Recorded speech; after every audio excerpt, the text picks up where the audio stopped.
Juhi. How are you? Hi, how are you? I'm good. I'm good. I'm good. Good to see you. I'm so happy Same to here. have you on board because I'm so excited to be here. for the listeners, I have worked with Juhi's parents when I started modeling. In fact, Bharat Dada, who is a fantastic makeup artist, was one of the first people who did my makeup. And I looked at myself and I'm like, Bharat Dada, this doesn't look like me at all. And your mom, and you have to remind her about vanilla ice cream. Just say vanilla ice cream. Vanilla ice cream. Yeah, Okay. she'll know what it means. So we have this long-standing joke, and I've had such great memories with both of them, and they're such dear people to me, to my heart, that it's amazing to have you on my chat. So how In are fact, you? I just told them that I was going live with you, and they were so excited. They're like, "Are you serious? Like, this is so cool." They're like, "Tell her we said hi, give her a hug." So, yes. Oh, that's really kind of them. Please, Yeah. please convey my regards to them as well. I will. Now, talking about you, how did you get into this field of a YouTuber or an influencer? Firstly, what do you like calling yourself? Do you call yourself an influencer, a YouTuber, a content creator? What is it that you know? So I would call myself a blogger / content creator because that's how I started. So I mean I was always into fashion because I grew up around it pretty much because of mom and dad. So I was always fond of fashion, but I didn't know what I wanted to do with it. And then I worked at Grazia for a bit. I was styling with Grazia, and then I realized that styling isn't for me. I didn't really enjoy it. And then I went to London to study fashion. I did a business degree, and then I came back and I started a clothing brand called Arabella. And while I was doing that, I was like, you know what, I want to do more. So I started out my blog as a hobby basically. I just started out a platform where I would, write articles about how I want to style clothes. And pretty much that's how it started. People really started noticing my blog. And even then brands started getting in touch. They wanted to work with me, and it just started from there. So it basically started as a hobby, and it just picked up, Okay, so how did the name come about? Because it's such an interesting name, and it's it feels so nice to say it. How did you come?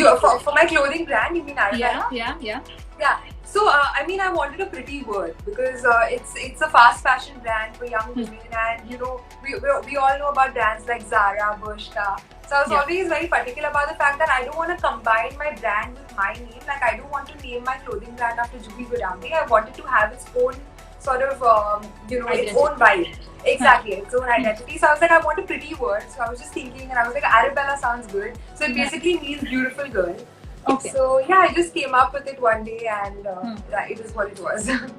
So how do you divide your attention? Because content creation now, I have realized, my God, after this lockdown time when I'm doing these Dr. A lives, that it does take a lot of organizing, of planning, of editing. Even if you're doing or somebody else is doing, you do have to pay attention to what you're putting out. How do you manage this balance between your clothing brand and your content creation? Right. So I mean, honestly, my content creation part, it's pretty much a full-time job. So I'm working, creating content day in and day out. And when it comes to Arabella, I have a team. So I have a brand manager in place. I have someone who's looking after social media. We have a production manager. So this has happened over 4 years, and I've finally grown a nice team that I can sort of trust. So they are basically looking after the brand, and of course I'm supervising, but mainly my day-to-day activities are mainly dedicated towards the blog because that's been keeping me very busy. So yeah, blogging is pretty much my full-time job, and clothing is also happening. I have to say that I'm not able to give Arabella enough time as much as I would want to because before the lockdown happened, I was traveling a lot. I was constantly in different cities, and I was traveling a lot, so it was very difficult for me to focus on the business. So yeah, I'm trying to sort of juggle between the two, and because I have a good team, I'm able to do it. Okay, that's great, because team creation again becomes a very big challenge in the sense that you do have to connect with people, and I'm sure knowing Doris, my God, she is such a great person to connect with. As in, she the way she speaks to you, it really feels like she cares for you, and I think that has come to you because you seem like that kind of a person who is very good. I actually got it from mom. Mom gave me. I started my clothing brand when I was 21, so I was quite young to start a brand. So it was mom who really gave me the push. She was like, you know what, if you want to do it, don't waste time, just do it. You know, like now is a good time. You should never wait for tomorrow. And mom, you know, really helped me out. So I won't say that I did it all on my own. That's not the case. Mom was definitely a big factor in why I was able to do it. Okay. And where do you get these ideas for so many, you know, content, so much of content that you create? Where does that come from? Where do you get your inspiration from? I feel like inspiration is everywhere, right? Like I get, because of my job, like I get to meet such amazing people day in and day out. I'm, you know, attending events. Whenever I'm traveling, I get to meet so many people. So I feel like through the travels, through the people that I meet, I'm always inspired by people. So I feel that's my biggest inspiration. And of course, social media on its own, it's like, you know, this small world, it's made the world a smaller place. So, you know, just by sort of browsing on social media, you get to get inspired so easily by so many things. So yeah, I just feel like the people around me inspire. Okay, so now that we are in a lockdown period, and I did see one of your videos where you said it is difficult to create content, to get ideas given it is a lockdown situation. Where is the inspiration coming from now? Because I saw a video with your fiance where you are, you know, asking him how well he knows you. It's a very interesting concept. So where does the inspiration right now come from? I'll tell you what, like initially when I started out in the lockdown period, I was constantly rolling out content because I was like, you know what, I don't want to sit idle. Because if I sit idle, my mind is just going to play weird games with me. So I'd rather stay busy and, you know, keep doing things. But now I've come to a point after 2 months where I'm like, okay, now what? Like there's only so much I can do out of my house. So now I've reached a point where I don't want to create content just because I have to. You know, I'm going to create content when I'm inspired to do something. So every day when I get a good idea or if I'm inspired to do something, I'll pick up my camera and shoot it. But otherwise, I just don't want to create content just because you know, I have to post a video or a picture. So right now, it's just about what's inspiring me. If I have a good idea, I'll do it. If not, then it's okay. I'll just take a day off. There's no stress. Okay. And how come you did not look at makeup and hair, given that you grew up with surrounded by, you know, eyeshadows and lipsticks and lip gloss and all the different hair accessories? How come you didn't get into that? Because I also know that Bharat and Norris have this wonderful brand of makeup, so you could have easily gotten into that as well, even if you didn't want to do makeup for a while. So I'll tell you what, like growing up, Dad was always someone who didn't want to see me wear makeup. Like it was very weird for him if I wore a lipstick. It was like, no, take it off. Like it's so weird, just don't do it. So I don't know, I never really put makeup, and growing up I was pretty much a tomboy, you know. I was very active, I would play football, I was skating, and plus I was a chubby kid growing up. Like when I was younger, I only cared about food and playing, like nothing else. I never even looked at myself in the mirror. You know, and one fine day I started losing the weight, I started really taking care of myself, and that's when I realized also that I enjoy fashion. So by the time I knew that, you know, clothing is what I love, and then I just followed my passion. And mom and dad have always been people who are like, okay, do what you love. You don't have to do hair and makeup just because we love it. You find what's your passion and you follow that, and we'll stand behind you. So I had so many phases, in fact, like right after college, I thought I wanted to become a director. So I tried a direction course, and then I realized that wasn't for me. Then I tried styling. I realized that wasn't for me, and then finally vlogging happened, and I knew that okay, this is for me. This is what, I just followed my path. But it's so great to have parents who support your dreams, because a lot of times I have seen that parents kind of, you know, they have some dreams which are not fulfilled, which they then kind of impose on the kids, and that becomes quite a lot of pressure. So it's amazing to have parents who kind of, for sure. I think my parents were like the biggest backbone, because like when I started out blogging, it wasn't really a career. Like 4 years ago, people didn't know what blogging was. So my parents were pretty much blindly supporting me. They were like, okay, maybe baby blogging kar rahi hai, but they don't know what it is. Like people would ask them, okay, so what is your daughter doing? My dad would be like, she's a blogger. And that's all he knew. He didn't know what it meant, because back then, like, you know, it wasn't really a thing. And now they've understood what my job is, and now they can actually explain what I do. But they just blindly supported me, which is also so special on its own. Absolutely. Now you said that you were overweight and now you're super fit, because I follow you on Instagram and I've seen your images and pictures. How did you manage that? What was the journey like, losing the weight to the fitness level that you achieved now? Because generally what happens is there's something that happens in somebody's life which kind of, you know, then you take a step back to look at yourself and say that, okay, I need to do this for myself. So whether Yeah. it is spirituality or getting fitter or learning a new skill, generally there is a push that happens, a nudge that Yeah. happens. So Yeah. what was it in your case? Was there anything? So I'll tell you my story. I was in grade 10, okay, and up until 10th standard, I don't think I even looked at myself in the mirror. Like, I don't remember what I looked like.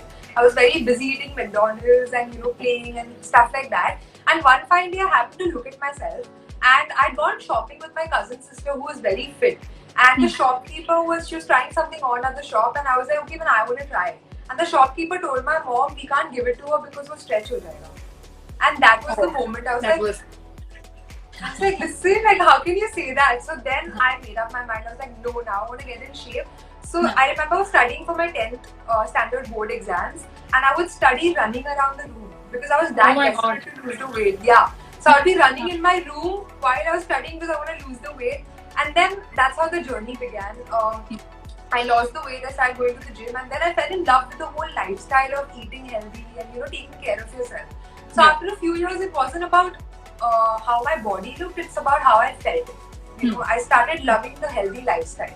So now it's pretty much a lifestyle. What is the lifestyle? What do you follow? How much do you work out? What do you eat? So basically, food is basically, I know the basic difference between good and bad. Like, it's about, I know what's nutritious for my body and I'm going to try and have a lot of it. And I know what's good, not good, and I'm going to try and limit it. I'm not like on a strict diet, but I'm not going to eat the chocolate cake because I love chocolate. So it's all about the balance. And even when it comes to the workout, I don't work out every single day, but I try to work out at least 3-4 times a week just so that my body has that movement. So it's just about knowing what's right for you. You don't have to go overboard, you don't have to go crazy, but just balance it. It's about the right balance. And in the lockdown, are you following any specific do's and don'ts? Because what happens is, being in this situation, you're tempted to eat or treat yourself with something or the other which is not so good for you. So are you paying attention to all those things or not? I'm trying because mom's been cooking way too much. Like, she's just been going crazy with the desserts. So I've been trying not to indulge. So what I'm doing is, like, maybe every Sunday I know that it's my cheat day. I'm going to eat whatever I want. But the other days I'm just like watching my portions. Like, if I want to eat something, I will eat it, but not a lot. Like, I'll just have a little. And then on Sundays I'll just let loose. And so again, as I said, it's about the balance. I will eat what I want in a limit. And then when it comes to my workouts, I've been mixing it up. Like, I do virtual sessions with my trainer. He's been doing these online sessions, so I do that with him. Or sometimes I just do something on my own. Like, I dance, I skip at home. Just mixing it up. Okay. And what do you think has lockdown done to you? Because I've spoken to so many people now, and it's amazing how or what learning people have got from this whole situation of being locked down in a house with people or family or maybe alone even. And everybody has come up with something. There is something that's opened up in somebody's heart, in somebody's mind. So has something like this happened with you where you suddenly said, oh my God, okay, this is a realization? I just feel like I am very grateful at this point for everything that I've been through so far, because you never know what happens tomorrow. So I'm definitely very grateful about everything that I've been through so far. Like, I'm grateful about all the travel that I was able to do so far. I've been able to see a certain part of the world. So I'm very grateful about that. I'm grateful about the time I'm being able to spend with my family right now, because I know a lot of people are living alone. So I feel like it's all about counting your blessings right now. See what's good rather than looking at the bad. Because if you try to compare, then certain people are in worse situations than you are in right now. So it's all about counting your blessings. So I've just realized that I'm very grateful with wherever I am, no complaints, and just making the most of my situation. Okay. And where makeup is concerned, what are your tips for the girls who are your age, and because you know so much about it anyway, and I like the way you do your makeup. It's just so natural, and it's not like OTT or it's just perfect. So what are your tips? I actually learned it the hard way. So like, when I just started blogging, I suffered with really bad skin. Like, I used to break out a lot because of PCOD. And then I realized that, more than makeup, it's about how your skin looks. So for me, it's more about the base being right. If my skin looks good, then even the minimal makeup will look good. So less is more for me when it comes to makeup. I try to take care of my skin more than I focus on the makeup. So if my skin looks good, I know no matter what makeup I do, it look good. And again, like when it comes to the makeup, I feel like less is more. So try to not go overboard. See what, like, you know, do what looks good on your face. Don't just do it because it's a trend. Yeah. And how do you take care of your skin? Because I know that many people who are listening in to us have gone through a lot of skin issues. It's a very sensitive topic, and great skin is a boon, right? But you got to take care of it. So how is it that you look after your skin? I try to keep my my skincare routine very simple.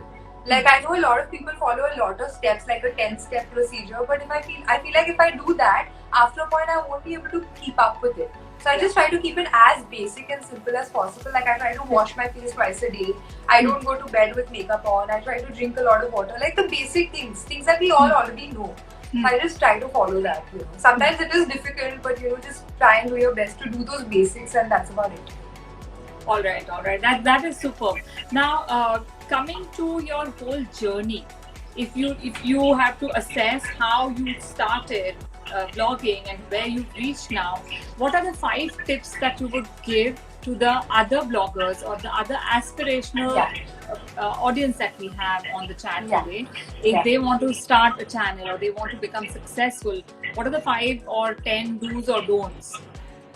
I feel the number one tip that I would give is be patient. You know, no one gets successful overnight, because I know a lot of new bloggers that come in, they, you know, write to us saying that, okay, you know, I've already been posting for 1 month, why am I not getting followers? And it didn't happen for me overnight. You know, I've been working hard for almost 5 years now. So just be patient. Like, no one is successful overnight. You have to obviously work really hard, but be patient with it and nourish it. Like, don't get into blogging because, you know, a lot of people look at the fact that we get a lot of gifts, we get to travel, we get to lead a fancy life, but that also didn't happen overnight. So people look at that and that's the reason they want to get into it. But as I told you, I got into blogging because it was a hobby. I really loved what I was doing. So it's very important to love your job. Don't get into it for the wrong reasons. Do it because you love it and it will show. So yeah, and I feel like just work hard, be patient, nourish your job and do it because you love it. And what is the biggest mistake you thought you made, which you can share with us so that it is a learning for others? I feel the biggest mistake for me was, especially like growing up, like I used to compare myself a lot to others.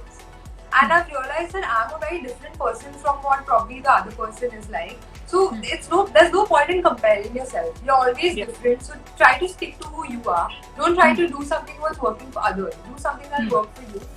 So the biggest tip is don't compare yourself. Like stay true to who you are. Like post unique content, because no one wants to see the same thing. Like why would someone follow you? There's something that's already happening on someone else. Already done. You know, like they want to follow you because you're doing something different.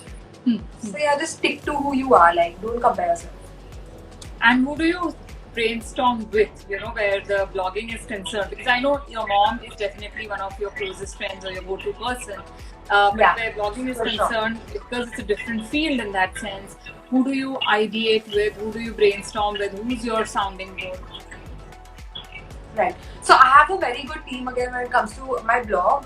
My manager and my assistant Anisha, we're like pretty close. They've been with me for almost 3 years now. So, you know, we're constantly on a group chat. We're talking at 2 in the night, 1 in the morning, whatever. Like, whenever there's an idea, we will message each other. Like, there are no boundaries. So I feel my team pretty much we're very close to each other, and you know, we really lift each other up. And we step into each other's roles whenever necessary. So I think my team is great. Also, my fiance Siddharth, he's been very supportive since day one. You know, so even he's someone who I'll always sort of call up if I have an idea. I'll ask him that, okay, what do you think? Although he doesn't know anything about fashion, but he'll still be like, yeah, that's good, go ahead. I think so by just now the support he is very nice. Considering he knew you wanted to work in, I'm sure he's now very well versed with the whole fashion, and you know, I guess he's spent enough time with you, so it does happen. You know, he's learning for sure. He's learning. Like now he's learned photography also. Oh, nice. Okay. So do you create? Are you planning to create, you know, a couple kind of videos, because those are also very popular on YouTube? Do you create those kind of videos or not? Not really, because Siddharth is very uncomfortable around camera. Can you hear me? I feel like there's a network. I can. Are we good? Okay. Yeah. Okay. So Siddharth is very awkward around the camera. So sometimes, like when we're traveling together, we will, you know, he'll be a part of my vlog or we'll take pictures together, but that's about it. Otherwise, he's we've kept those two worlds separate. Like he doesn't really do a lot of shoots with me otherwise, and he's very camera shy, so he drags a lot. But he looked very comfortable when Yeah. you were doing the Q&A with him, though. So I guess that also you. Oh, he. I used mean, to. it's built up over the years. He's gotten better. Okay, there is Yeah. quite a few questions. Let's see what is the live about. Yeah. So this live is about a journey of a YouTuber or a content creator. We want to learn from Juhi because she has led a path where she was. I guess you were one of the first YouTubers, isn't it? One of the first content creators of India. Not so YouTube. In fact, is No, I YouTube started has been around, but recently. Instagram. Yeah. No, I started YouTube quite recently. For me, I started with Instagram. okay, So, I see. Okay, like 4 to 5 years ago is when I started. Okay. So Juhi is very, very popular. She is sought after by international brands, and we want to learn from her how her journey has been, how she's keeping the smile, because she's, as you can see, she's got a lovely smile and a lot of positivity that radiates from her. So we are just learning, and that is what the talk is all about. From Big Boss to Live, how this big? Okay, this we'll talk later. Okay, that's good. Everybody is like thumbs up and hi Juhi, and so you want to say hello to everybody. How have you been holding up though in the lockdown? Has it like I'm sure quite you've been okay keeping because- yourself busy with all the content. Yes, so I mean, I'm not really into content creation. This is the first time I'm creating content, so to say. So for me, it has been a big learning. This is very cool. And I shared with you that I was trying to do this live on multiple streams, but of course I did not succeed. So I'll try again next time. But it's a learning. It's great. Yeah, it's always a learning experience, right? Yeah, you learn so much. I'm also studying. I'm doing my second master's from Harvard, so I'm doing my psychology from Harvard. Wow. And besides that, I also do counseling sessions for clients, so whether it is one-to-one or with corporates. So I conduct a lot of workshops.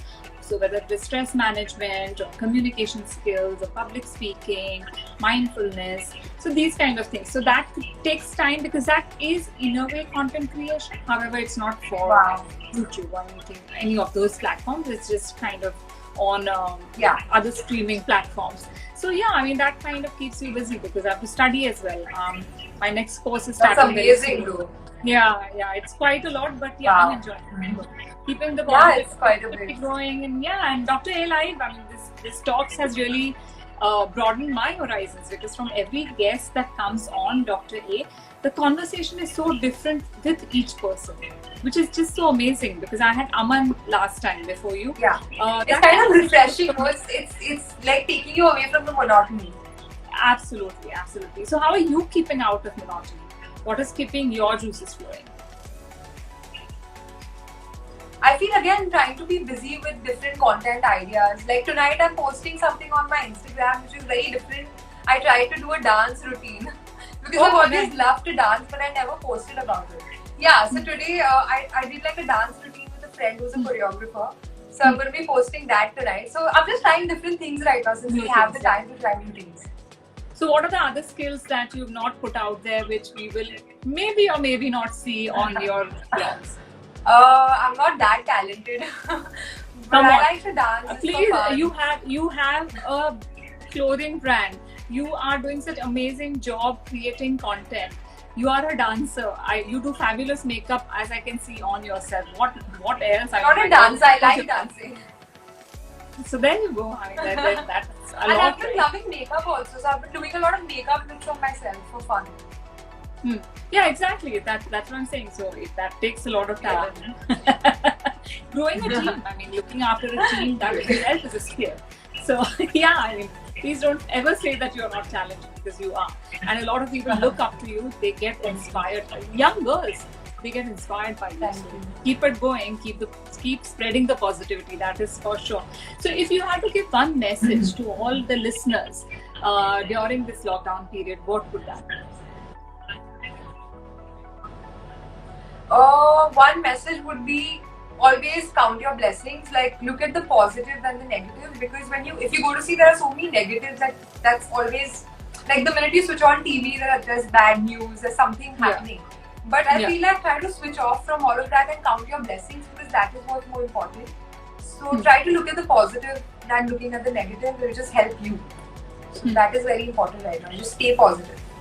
Okay, guys. So here Julie is telling us to count your blessings. And Julie, I'll share something with you, that gratitude is one of the highest human vibes that we human beings can have, because when you are grateful as a person, everything in your life shifts. Everything can change. Yeah. So practicing mindfulness and gratitude alongside plays a very big role in making your vibe a lot higher. And when your vibe is better, of course you attract like-minded people, like-minded products, and so on and so forth. So keep it going. That's a great exercise, and thank you for sharing this with all our viewers. And thank you for coming on Dr. A Talks. Thank you for having me. Oh, it was a pleasure. Any last minute something that you want to share? Nothing, just lots of love, and thank you so much for having me. You're doing a great thing. Like, it was so good to get to know you as well. And just take care, stay safe. Thank you, and my love and regards to Bharat and Doris both. I will, I'll let them know. Okay. All right. Thank you. Take care, Julie. Bye. Bye.